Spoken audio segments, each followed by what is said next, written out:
Welcome back to Kevin Toll Reads, where today I am doing the book review of In the Heart of the Sea by Nathaniel Philbrick, The Tragedy of the Whale Ship Essex, a nonfiction read.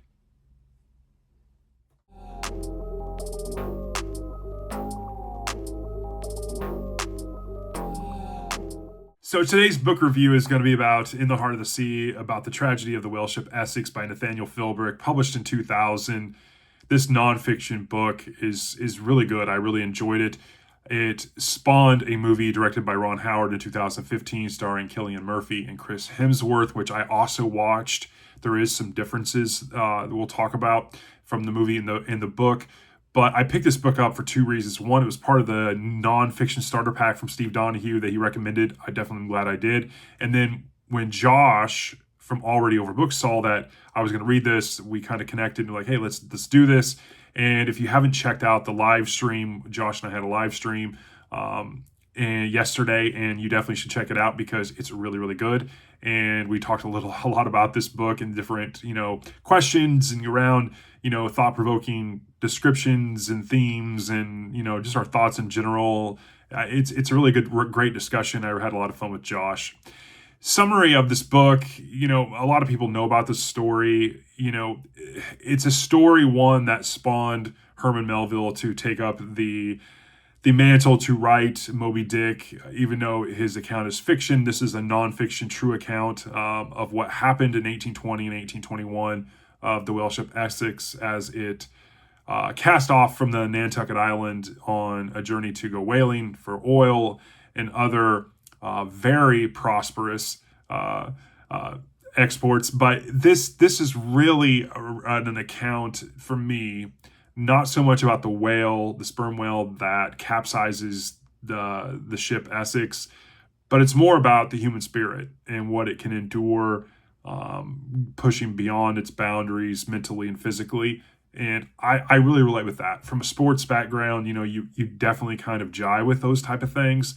And that is a heavy theme in this book, at least for me, that in what I read in this as well. But, we're talking, again, 1820s, you're talking Nantucket, it's prestige, the families, the lineage versus the off-islanders trying to make a name for themselves, like First Mate Chase. And you have, the prestige of people of certain names and come from certain backgrounds like Captain Pollard. It's a really interesting tale.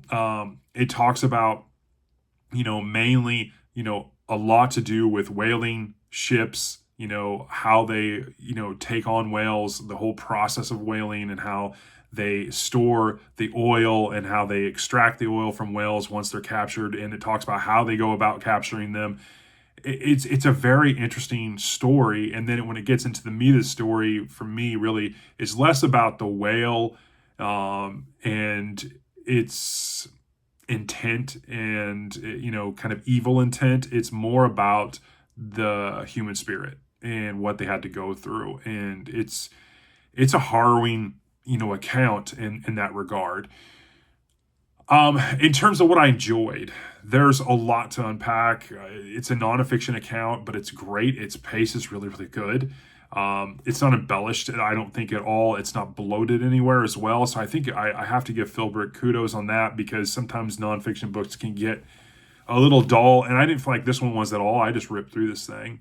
I like the nods to Melville and the little discussionary bits and pieces about Melville, what drove him to write Moby Dick, and I thought that was really interesting. And the fact that I learned that Melville was a ship hand himself, and so that was interesting as well. The insight again into Nantucket, its lineage, its families, I thought that was all really interesting, especially their kind of snooty look towards people that were born off island. I enjoyed Chase Nickerson and Captain Pollard as characters. I thought they had a lot to offer in this story, and obviously they're key characters throughout the story. There's a lot of others as well that I connected with in various ways, but those three really stuck with me. It was nice also to see, at least from my perspective, these little bitty decisions that they made that came to have huge consequences towards, their plight, which is the kind of the culmination of this account. obviously we're talking, this leads to cannibalism. It leads to the human spirit, what it can endure to stay alive, becoming pretty feral in different ways. It is a harrowing read in that regard, but I really enjoyed kind of like that psychology, from a sports background. You want to see what drives people to continue on, to go on when all odds are against them, and anyone else would give in. And it's, obviously there's a family dynamics that, kept them going. There's, the will to live to keep them going. There's a lot. And I really enjoyed the account of it. There is one excerpt that I really, really enjoyed. After 17 days, one of the crew suggested casting lots. As it turned out, the person who suggested the casting lots, it actually fell to that man, casting the smallest lot. And after the lots were cast, they cast again to see who should execute him. He was killed and eaten. Dislikes, I wanted a little more from the whale perspective, especially with the confrontation with the ship. There's discussion about, why. That's a little kind of open-ended. Was it repairing the boats, the clicking, the noise that drove the whale to think that the ship, even though it was 3 times the size of the sperm whale was estimated like 80 tons. The ship, the Essex, was like 240 tons. It was those noises what capture or caused this bull sperm whale to attack the ship or not, that kind of thing. But I want a little more from that. I understand really again, at its core, it's about the characters, their personality, or, overcoming adversity in the most whoring way. But yeah, I wanted a little more. In terms of rating and overall impression, I gave this a 4.75. I know it's hard to rate nonfiction books, but I think this is a really good one. If I had a little more from the whale, and I don't want to be sensationalized, kind of like the movie. But I think if I had a little more than that, it would have been a higher rating for me. In terms of book versus movie, obviously, I think where the movie wanted to sensationalize the whale, which is kind of, I wanted a little more of that in the book. The attack, what, drove Herman Melville to write Moby Dick in, that kind of a fiction way. I think the book focused more on the effects, the psychology, the cannibalism, the lasting effects of what happens, especially what happens after they get back, and some of them, survive, what happens to them, in their lives and what transpires there. And so that's definitely a huge difference. The movie also leaves out, specific details, especially around Owen Chase, which I really came to enjoy, and what transpires and him going back out there.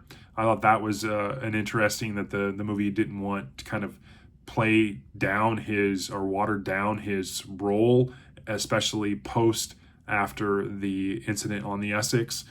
But overall, I really enjoyed this thing. I think it was really interesting. Some of them, the museum that talks about the museum on Nantucket and how they had a whale that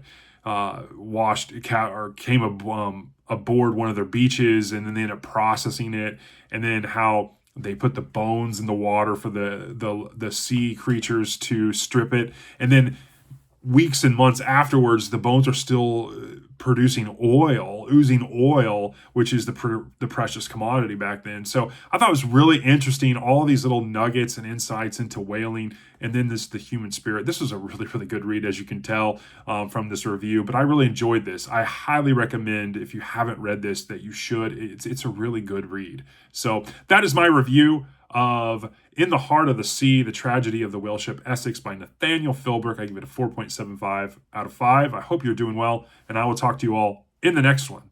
Thanks.